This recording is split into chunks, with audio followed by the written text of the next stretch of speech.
Hey guys, welcome to Relatable. Happy Monday. Hope everyone had a wonderful weekend.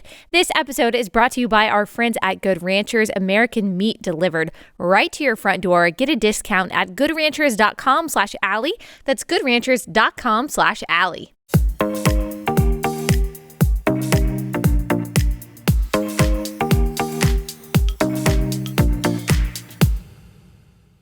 Okay, guys, we're going to talk about a smorgasbord of things today. We're going to talk a little bit about toxic mommy culture, kids on social media, why they really shouldn't be on there. We are also going to talk possibly about the ongoing reaction to what's happening in Ukraine and in Russia and how the messaging is really, really strange. We're going to try to have a nuanced discussion about that. If we don't get to that today, we're going to talk more about that tomorrow. A lot of you guys have been asking me, how does everything that's going on have to do, what does it have to do with the World Economic Forum and the Great Reset, that thing that some of you may still think is a conspiracy theory, but we have outlined very specifically in detail on this show. How does everything that's going on right now fit into that? Does it fit into that? We are going to answer those questions tomorrow with our friend Justin Haskins. If you haven't listened to those past episodes, just type in Relatable Great Reset wherever you listen or even watch on YouTube. All of those will come up. I actually just had a conversation with my dad about this on the phone because he is still a skeptic, which I thought that he had listened to all of my episodes, but I guess he has skipped some because he wasn't even sure what the Great Reset is. And he was like, come on, are you serious that you think that this is a thing? And I was like, Dad, you've got some education that you need to experience if you don't think that this is really going on. I wish it weren't, but we will be talking about it again tomorrow with Justin. And so you have something to look forward to there. Per usual, it'll probably be a long episode. We might break it up into two parts. We'll see about that. But first, let's start with what we're going to talk about today. The first thing that I want to talk about has nothing to do with what's going on in the news. It's something that I mentioned on Instagram this morning, and that is the series of strange dreams that I had last night. So most of the time, I don't remember the dreams that I had. Those of you women who have been pregnant before, you know that when you are pregnant, you typically have vivid dreams. I am not pregnant, but I had dreams last night like when I was pregnant. It's that is such a weird symptom of pregnancy. I guess it's hormonal. You just have these very vivid, strange dreams. One of the dreams that I had was about this basketball player she's a WNBA player, and she is currently being detained by the Russian government, allegedly for taking drugs. I have no idea if that's true. I had never heard of this person, but I dreamt about her last night being in such distress and me trying to go tell people. It was actually a very frightening dream. I saw her and she was wasting away trying to tell me that, hey, I need some help here. And it was so frightening. I went to people who I don't even know who they are in my dream. And I was screaming at them in my dream, trying to tell them, hey, she needs our help. She's wasting away in this prison cell. It was very strange. And I also dreamt within that dream, it was all strangely connected. You know how dreams are, that flights were being canceled. I was walking down this road and it almost seemed like Halloween, leaves were falling. And I looked at my weather app, and for some reason it was about to snow and rain and all of the flights were being canceled. And I was trying to tell my dad that he needed to drive to South Carolina to take a flight. It was all very strange. But within that dream, I also saw 1 Chronicles 5:11, and I told myself in my dream, so a little bit of inception here. I told myself, oh, I need to remember to look that up. Maybe that's significant. 1 Chronicles 5:11. And so I posted this morning for you guys because I knew, the Lord must have just been telling me that this is the encouragement that you guys need from 1 Chronicles 5:11. And he's obviously, he's speaking through me to you guys. So this is the word that I have for you this morning that was revealed to me so vividly in my dream. The sons of Gad lived over against them in the land of Bashan as far as Salakah. There you go.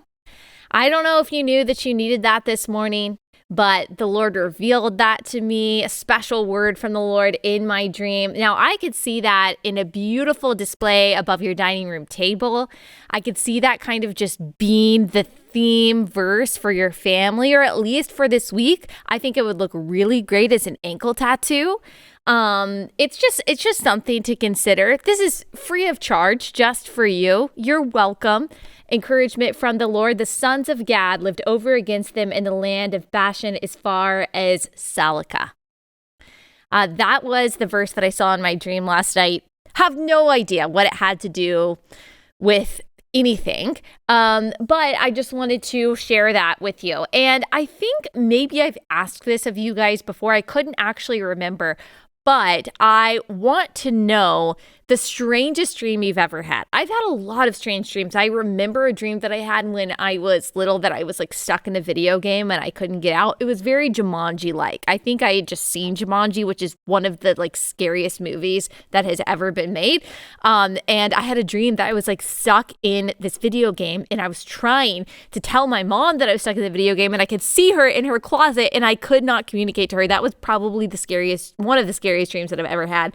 And I still remember it. And I was like 9 years old. But I want to hear if you have had like a very strange, complex, intricate dream. My mom also has like the most vivid dreams and she always remembers them. She told me about a dream that she was having, or that she had the other night, the next day, and she was literally crying, laughing. And so was I, telling me about this strange dream. But I want to hear your strange dream and I want to laugh at them. So call 682-503-1369. That's 682-503-1369. And we will play a few of them on an episode sometime this week or next week. I want to hear, try to make them as concise as possible. So if you need to rehearse or you need to write it down just to make sure that you tell us the good stuff, do that, because we do have a limited time that we can actually record and then listen to your dream. So 682-503-1369. Tell me your strange, vivid, crazy dream. I want to hear it. I love laughing at people's dreams. Okay, I just wanted to share that with you. Hope that you got encouragement from 1 Chronicles 5:11, the encouragement that you did not know that you need. But there you go. Let's talk a little bit about toxic mommy culture. Speaking of things that I was discussing on Instagram over the weekend, I want to discuss this based on a video that that you guys shared with me and then I shared on social media as well. Before we get into that, let me tell you about our first sponsor for the day. That is Annie's Kit Clubs. You might not have known this, but March is National Craft Month, and so Annie's Kit Clubs is celebrating by offering their best deal ever. Annie's Kit Clubs sends you a new kit every month with all the materials and directions you need to make an awesome craft project. They make it really easy and really enjoyable. This month, you can get your month for their lowest price ever. They make it easy to keep your kids creative and engaged with hands-on projects, but they also have kits for you as well. They've got soap making, they've got candle making, they've got all kinds of good stuff. If you're not sure which of the 3 kids clubs that your kids will like best, now is the perfect time to try, because they can get their first kit for up to 100% off. There's also discounts on the adult crafting kits as well. All you have to do is pay shipping if you get that discount. And they have 25 different kit clubs. So no matter your age or your interest, you can find a right subscription for you and get your first month of any club for up to 100% off plus shipping. All subscriptions are month to month. You can cancel at any time. Go to annieskitclubs.com/Allie. Get your first kit for up to 100% off. That's annieskitclubs.com/Allie for their best deal ever. annieskitclubs.com/Allie.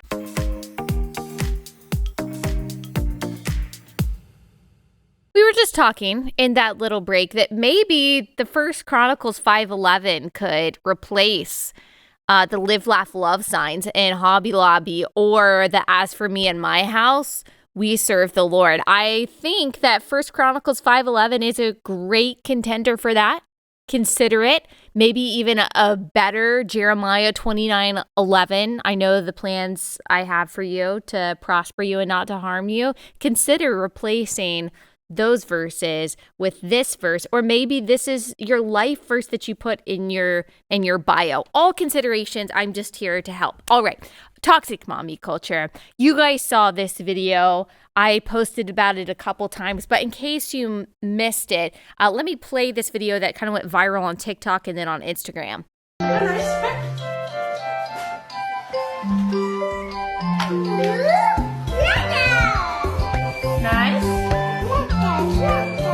All right, so if you couldn't see that because you're listening rather than watching on YouTube, it was a mom like serving her little 3-year-old child's chicken nuggets. And if you are a mom, you know that sometimes these chicken nuggets come in letters. And she wrote in the letters, I mean, you had to take a lot of time to do this. "You piss me off." And she was serving this meal to her 3-year-old daughter, who is absolutely precious. Her daughter is super excited to get her chicken nuggets. She obviously can't read. She doesn't know what it says. She just has pure excitement on her face about her mom making this meal. And her mom is filming it. And she posted it to TikTok because she thought that it was funny.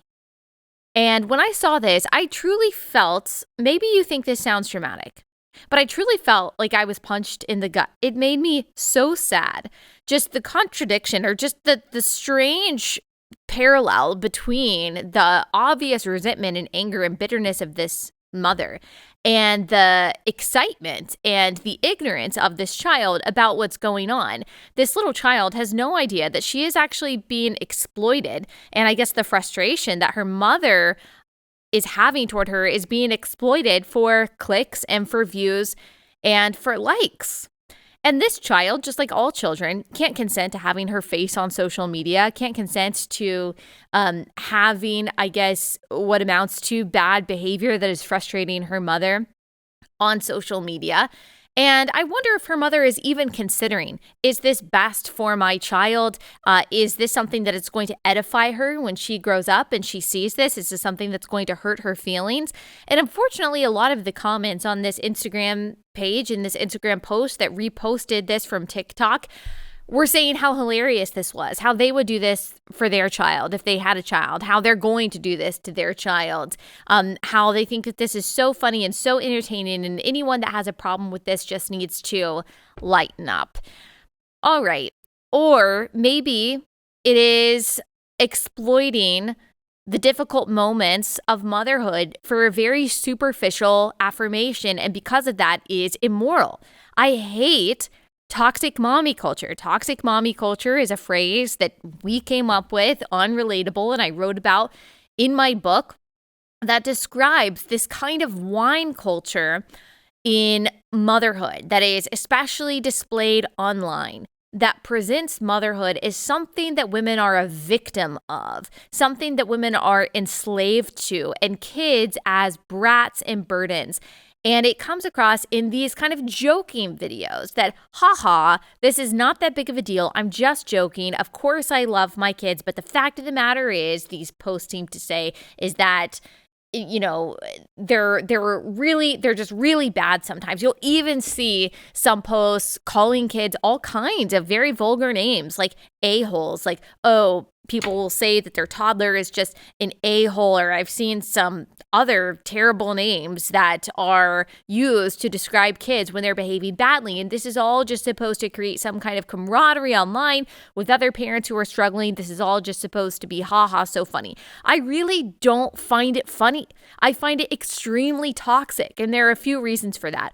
The first reason is the one that I already listed, because a child cannot consent to having their image online, number one, but also having their tough moments and their difficulties as a child and conflict with their parents being displayed online. Like, would you like someone, if you want to talk about treating someone how you want to be treated, would you like someone to exploit your most difficult moments, or maybe some of your bad qualities online without your consent, without you knowing? And you trust this person to seek your best interests. You trust this person to protect you. You trust the person to do what is best for you. And behind your back, without your knowledge, without your consent, they're actually putting your image and your tough moments online. Do you think that that's a good thing? Would you appreciate that? Do you think that's something that benefits you in your life and your self-image when you grow up? Isn't it so interesting that in the age of self-love and preaching self-love to our kids, that some of the same parents, I think that there's significant crossover here, some of the same parents that preach the most about the importance of self-love are actually putting this negative display about their kids and about parenthood online. One day, their kids will see it. The internet lives forever, especially these videos that go viral. The kids will see it. Is that going to add to their positive self-image and their confidence or take away from that? But it doesn't seem like these parents who post things like that really care. They just want the laughs. They want the affirmation themselves. They want the clicks. They want the likes. Just like all of us, they get that dopamine hit when they see that something they posted goes viral or that people are reacting in a positive way to it. And they don't seem to care about how their child would react if they did know about it, or how this will help them, or just in general if this is moral. I think it's immoral for the reason that I just listed, that kids can't consent to all of it, that it's just plain mean. It's just plain mean. And it's exploiting their difficult moments and exploiting them. The second reason why I think that this is wrong and immoral is because it contributes to a culture that sees children in general as a burden. And I think that it does contribute to the attitudes that then justify and normalize abortion. If everyone is looking to moms and what they demonstrate and what they display on social media to get a picture of what motherhood looks like, and the picture that is painted for these non-parents is that parenthood sucks, that you never have any time for yourself, that it's a drain on you, that it's constantly having to sacrifice the things that you don't want to sacrifice. It's a thing that you are a victim of, and your kids are these just like horrible little people that you don't ever want to hang out with, but you kind of have to admit, you feel obligated to admit, yeah, sure, that you still love them. Is that painting a positive picture of parenthood where people are going to want to engage in that? I don't think so. I think people are going to see that and they're going to want to further indulge the innate selfishness and self-serving nature that all of us have. So I think it contributes to the abortion epidemic. In an indirect way, it creates a culture in which kids are seen as brats and burdens rather than the blessings that they are. Now, we can understand, unfortunately, why the secular world would act like this, because they don't have the same view in general as Christians should when it comes to what children are, although I think that there are plenty of non-Christians who see the toxicity and this kind of behavior online. But Christians, especially, when I see Christians try to brush this off as this is no big deal, you just need to lighten up, you just need to laugh about it, or even engage in it themselves, posting about how terrible their kids are and how terrible motherhood is. That just tells me, like, that is a faith issue. That's a heart issue. That's not me trying to be judgmental in the sense that I am self-righteously condemning you. We've all been in different places in our faith where we've made mistakes and we've gotten things wrong. This would be something that you're getting wrong. If you're engaging in this type of toxic mommy culture where you are complaining about your kids publicly, you are exploiting them for clicks and laughs, that is absolutely sinful. There is nowhere in the Bible that speaks about children as anything other than a blessing of God's provision. So I do want to caveat all of this by saying that toxic mommy culture and being honestly vulnerable about the struggles of motherhood are two totally different things. The former is exclusively used to tear down. The latter can be used to build up. So talking about how hard motherhood is, talking about how tired you are because you are being pulled in a million different directions and you're trying to keep it all together and be a good mom and be a good wife and do the work that you're called to, and all of this, that is just honesty. That is transparency. That is needed. I do think that showing that, even in certain ways publicly, I don't think that we are obligated to spell everything online. But in some ways, showing that stuff publicly can be edifying, as long as you say, this is hard, but I'm relying on the Lord for my strength. This is hard, but the Lord is calling me to it, and so it's incredibly worth it. This is hard, but man, I understand that there are millions of people around the world who want to be parents so badly, and I I have this blessing of waking up in the middle of the night with my kids. I have this blessing of being stressed because my kids need me. I have this blessing of homeschool, or I have kids that I have to feed, and I understand that that is actually a wonderful thing to be stressed about. So I think that sharing the hard parts of motherhood and following it up with, but you absolutely have the tools and the equipment to push through because the Lord is here to give you those tools and equipment and strength to sustain you. That is absolutely used as edification. Even better, though, than talking about that on social media, I think, is sharing all of that with people who really love you, who know you, who kind of see your day to day. That's something that I think we all desperately need. I am not perfectly engaged in that kind of vulnerability on a daily basis, that's for sure. But I think that can absolutely be used to build up, because that's not only going to build you up, that's not only going to give you encouragement, whereas toxic mommy culture depletes. I think that positive and authentic mommy culture within the context of true community, it doesn't deplete you.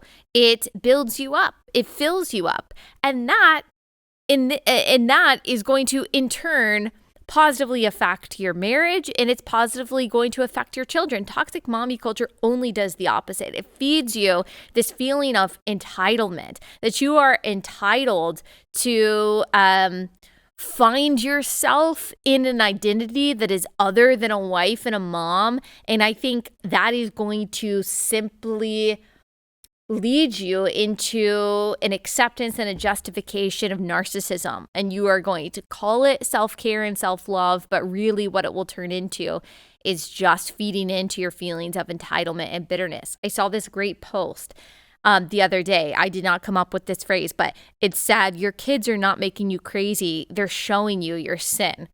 Whew, that's tough. That is so true. The anger sometimes that we feel towards our children, that bitterness, that resentment, that feeling of entitlement, that I deserve this time, I deserve XYZ. That is not our children or our husband causing us to feel that way. All of that stuff already existed in our heart. It's the difficulty, just like any stressful situation, that is bringing that to the surface. I'm not saying that kids aren't genuinely frustrating, or that marriage isn't genuinely hard, or that you don't actually need rest and, rejuvenation. I think that all of that is true and needed. Yes, absolutely. But the sinful reactions that we have in those kind of stressful situations and in the midst of that difficulty, that's indicative of sin that is already there. It's not sin that is created or caused by other people. It's already there. In stressful moments with our kids, just like stressful moments in any situation, is when we get the choice. Okay, are we going to give into our flesh by acting in an entitled and selfish and impatient way? Or am I going to choose to submit my thoughts and my words to Christ and react in a way that is glorifying to Him? The second option is only available through the power of the Holy Spirit. That's the difference between people who engage in toxic mommy culture and people who engage in biblical, positive mommy culture, is the Holy Spirit. It's not that we're inherently better. It is that God gives us the strength to not only mother well, but also to talk about motherhood and the hard parts of motherhood in a positive way. So, toxic mommy culture, we don't need to engage in it. It's like the worst of the worst. We talk a lot about, fatherlessness, daddy issues, the problems with bad dads, and the consequence that that has on families and society. I think that's a great thing to talk about because it is very consequential. Not enough airtime, though, is given to toxic mommy culture and the effect that toxic moms can have on kids and can have on societies. Not just absentee mothers, but selfish mothers, projecting mothers, mothers who feel constantly entitled, who make their kids feel like brats and burdens. Toxic mommy culture, I guarantee you, has a very widespread effect on communities and on societies in general. But the feminization, the grand feminization, I think, of our culture kind of sweeps that under the rug. And it seems like people don't ever want to say that a mom can do wrong and only talk about the dereliction of duty of dads. But the reality is that toxic moms there are a lot of ramifications that come with toxic mommyhood, as we've just discussed. All right.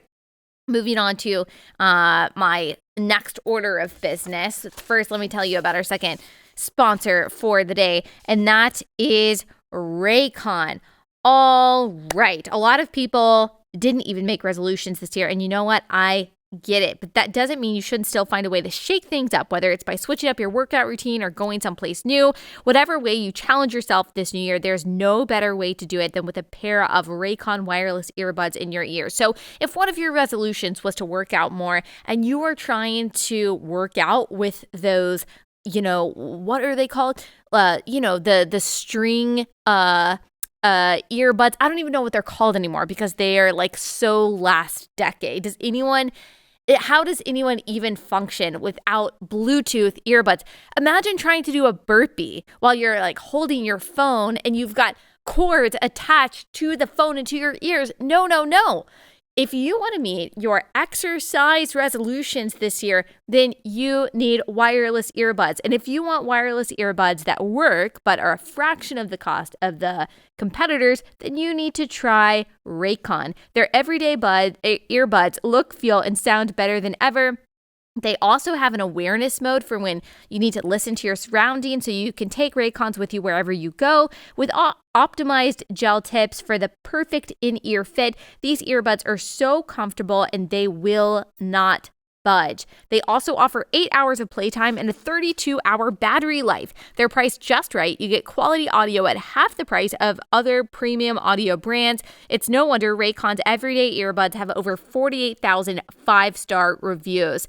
Right now, Relatable listeners can get a great deal, 15% off their Raycon order at buyraycon.com/Allie. That's BUY, Raycon.com/Allie for 15% off. Buyraycon.com/Allie.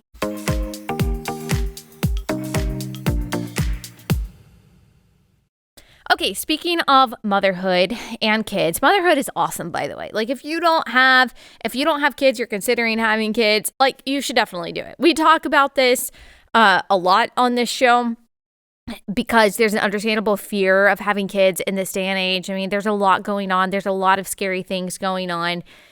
But the thing that we need most are kind and wise and bold and brave kids that grow up into kind and wise and bold and brave and godly, Christ-like, loving adults. That's what our society needs. If you want to make an investment in the future, if you want to contribute to all that is good and right and true, have children just for the sake of having and loving children. But of course, also for the sake of raising them, training them in the way they should go. You will never know a love like having children. It is difficult to explain. It's difficult to put into words. It really is like having your heart walk around outside your body. You want so badly to protect them from everything, but knowing that that's not how they're going to grow, it is the most difficult and wonderful and challenging thing. So if you have been waiting for someone to tell you, oh, should I have kids? Should I not? Allie, Beth, Stuckey is telling you, if you are married,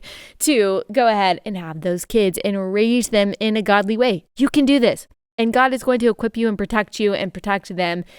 And you've got this. It's fine. All right.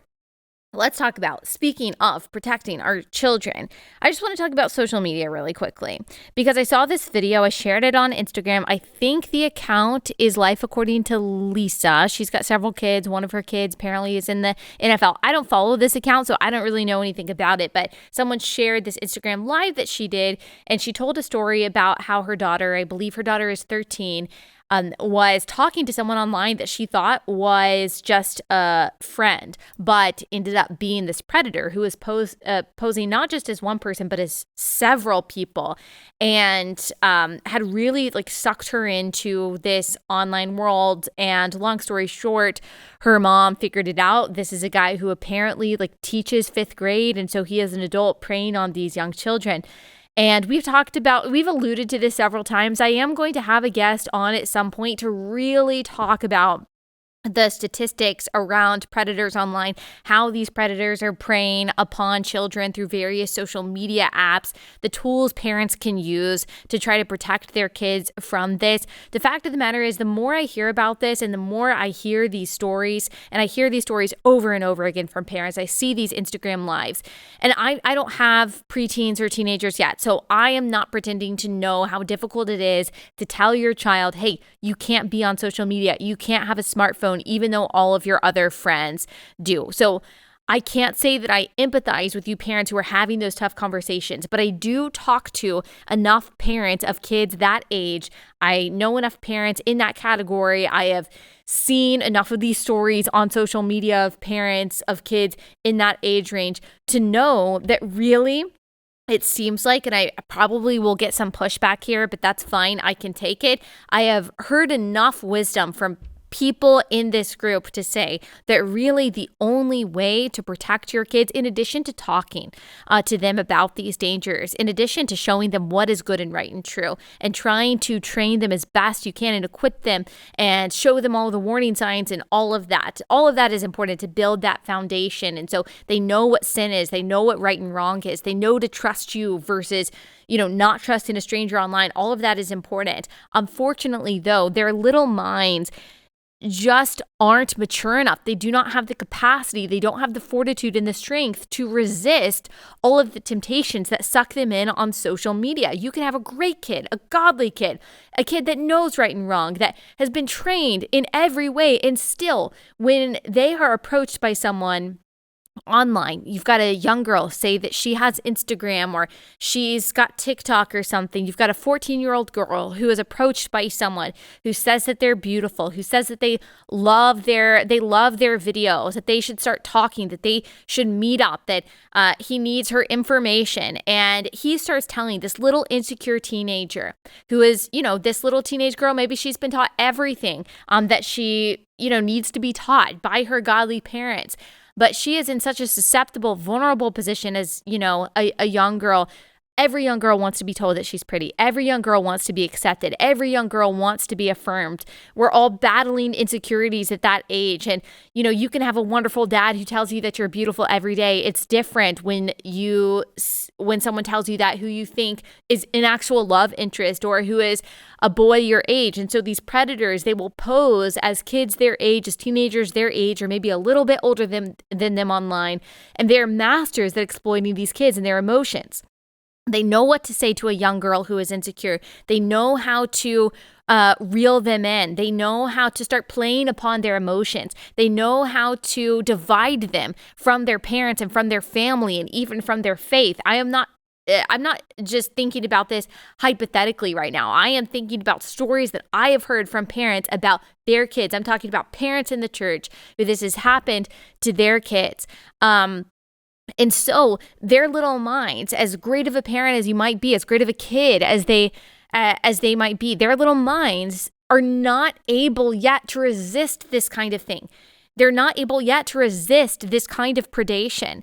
The temptation that they may have from predators who are, posing as young people online, that's one thing. But then you've also got their peers who are convincing them to send revealing pictures on Snapchat. Maybe they're saying, don't worry, it's Snapchat, it'll just disappear. And then the next thing you know, Johnny on the football team has screenshotted this revealing picture of this 15-year-old girl, and now it's circulating around to his friends. Like, I don't think we even know. As I'm not on TikTok, I'm not on Snapchat, I don't know all of the ins and outs of social media anymore. You get real old real fast.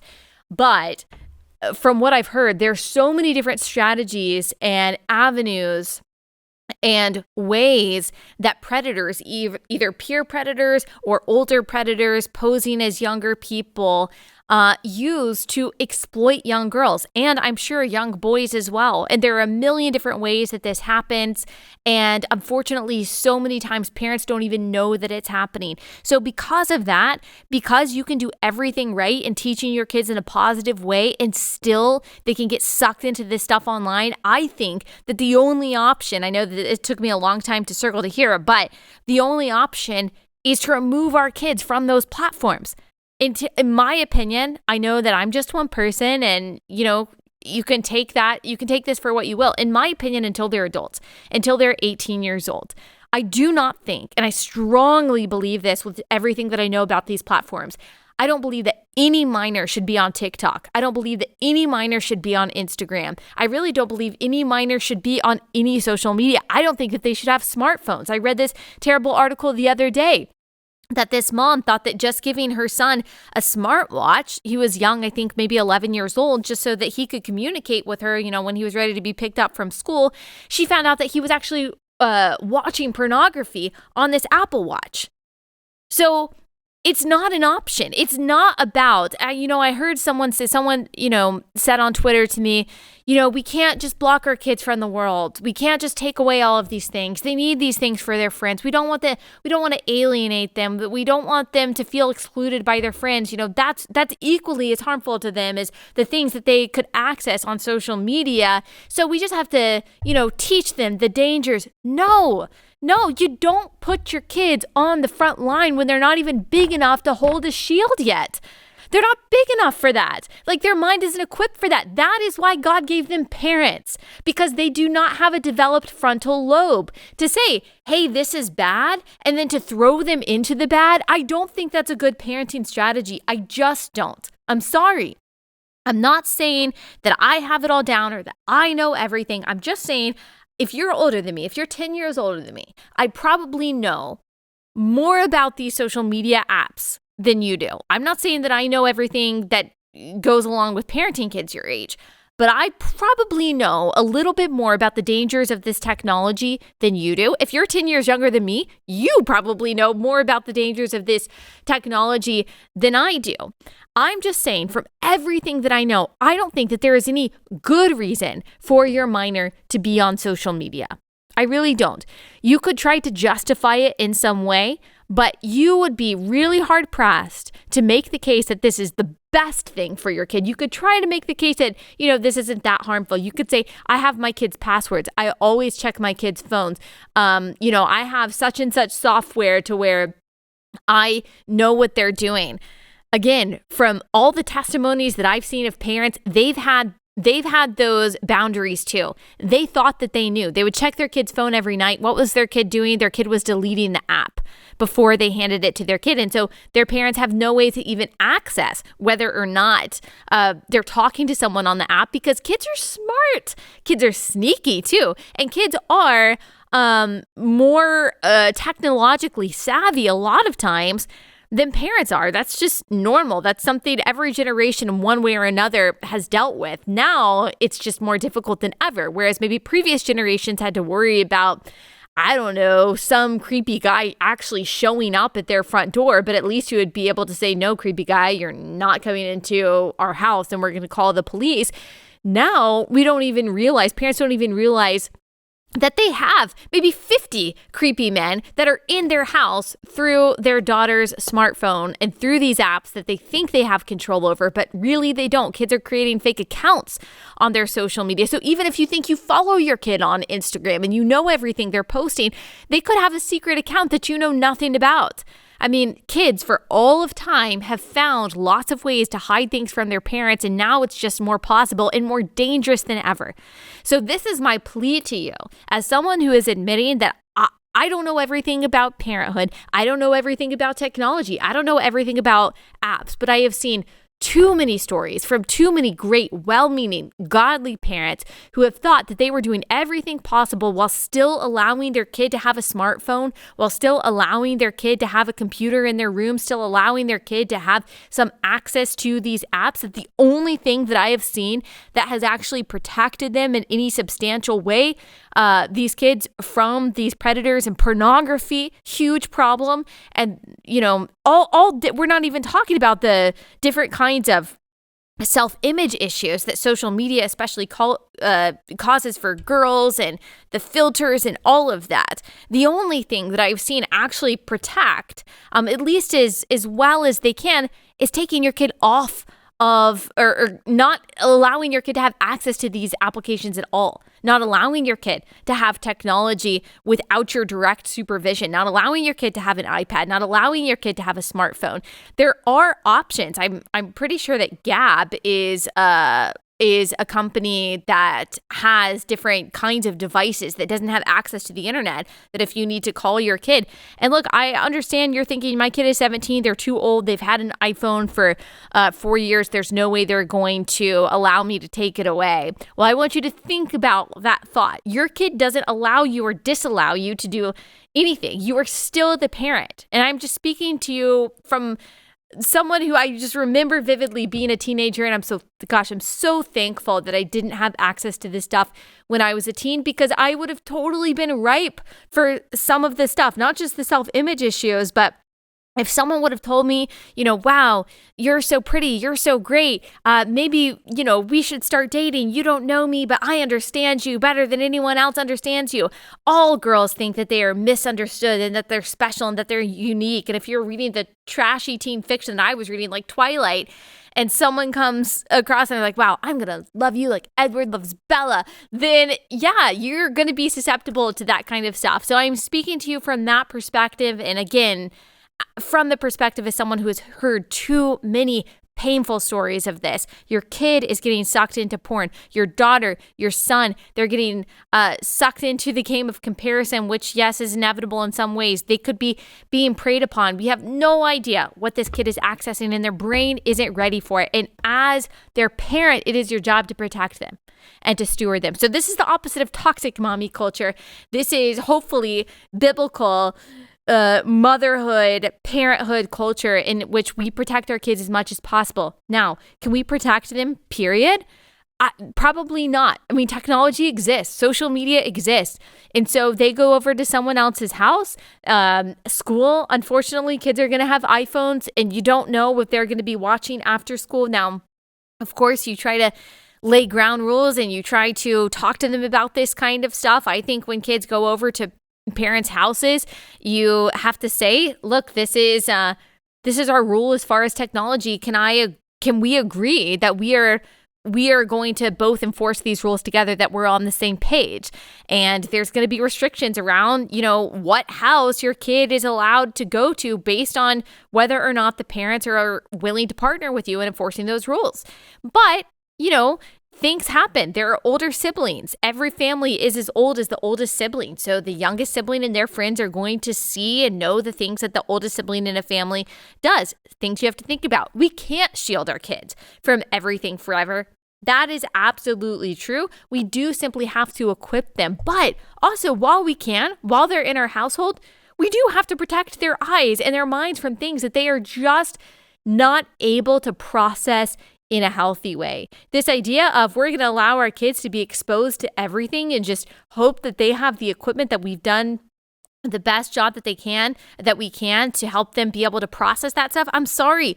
That all flies out the window when your kid is looking at pornography and when they're being preyed upon. Their minds don't have the capability yet to be able to resist that stuff or be able to process it in a healthy way. So yes, I know all of parenting, even like when they're little, but in a different way, is this balance of protection and allowing them to figure things out on their own so that they can grow. But we don't want to mess around with the dangers of social media and technology. By the way, if your kid is on Roblox, which I think it's like some Lego type, like virtual thing, any kind of virtual reality, there's going to be problems with it. But this particular game is apparently marketed to kids as young as 6. Well, it's been documented that there is gang rape on this show. There's sexual harassment and sexual assault that's happening. There's, again, older people that are using this particular game to prey upon the young kids who are playing it. Same thing, the same potential with video games. Again, any type of virtual reality where there's some kind of chat feature. To me, it's just not worth it. And to the person who says, well, the social alienation, the feeling like they're left out or feeling like they're getting made fun of because they don't have these apps or they don't have the same technology, is just as bad. It's not just as bad as your 11-year-old kid getting addicted to porn or your 14-year-old daughter talking to a predator. It is not just as bad. Social alienation, I understand, is hard. Bullying is difficult. Being excluded is difficult. But look, like this is also the life of the Christian. The life of the Christian has always been, for the history of the church, to a certain level, social exclusion. I'm not saying that's easy. Gosh, I can just imagine how incredibly difficult that is as a parent. But it's a matter of priorities. And again, as someone who has seen these stories too many times, it just breaks my heart. I just want to beg you to get your kids off of social media and off of this kind of technology. It's not good for them. Tell them to go outside and read a book. All right. Last sponsor for the day before we get out of here, and that is My Patriot Supply. All right, we've all got this feeling that things are going a little bit crazy. We don't know. Should we become preppers? Should we buy a piece of land? It reminds me of the meme or some video that I saw a few months ago that was like, millennials in 2019. Oh, I love Manhattan. The concrete is just amazing. I can't wait to, stroll through Central Park. And then it's like millennials in 2022. Oh, how can I learn how to churn butter and make my own cheese on my plot of land in Wyoming? Things really have shifted for us in our mentality. We know that we need to hunker down and we need to really start preparing our families for potentially hard times. And My Patriot Supply is helping you do that in a very easy and affordable way. They are America's largest preparedness company. Right now, save $150 off their 3-month emergency food kit plus free shipping. These kits will feed one person for 3 months or 3 people for 1 month with a wide variety of delicious food so you never get bored. Just go to preparewithallie.com right now to claim your $150 savings off each kit you order. Act quickly. The world is going crazy. You might as well be safe rather than sorry. Go to preparewithallie.com for your $150 savings off each kit you order. That's preparewithallie.com, preparewithallie.com.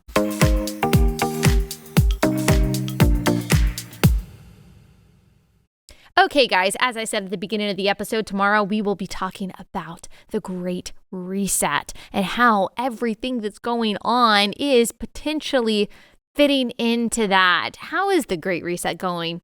What does the World Economic Forum think about all of this stuff? We will be talking about it tomorrow. We've got a lot of good shows coming down the pipeline this week. If you love the show, please leave us a 5-star review wherever you listen and subscribe on YouTube as well. Thanks so much for tuning in. We will see you guys back here tomorrow.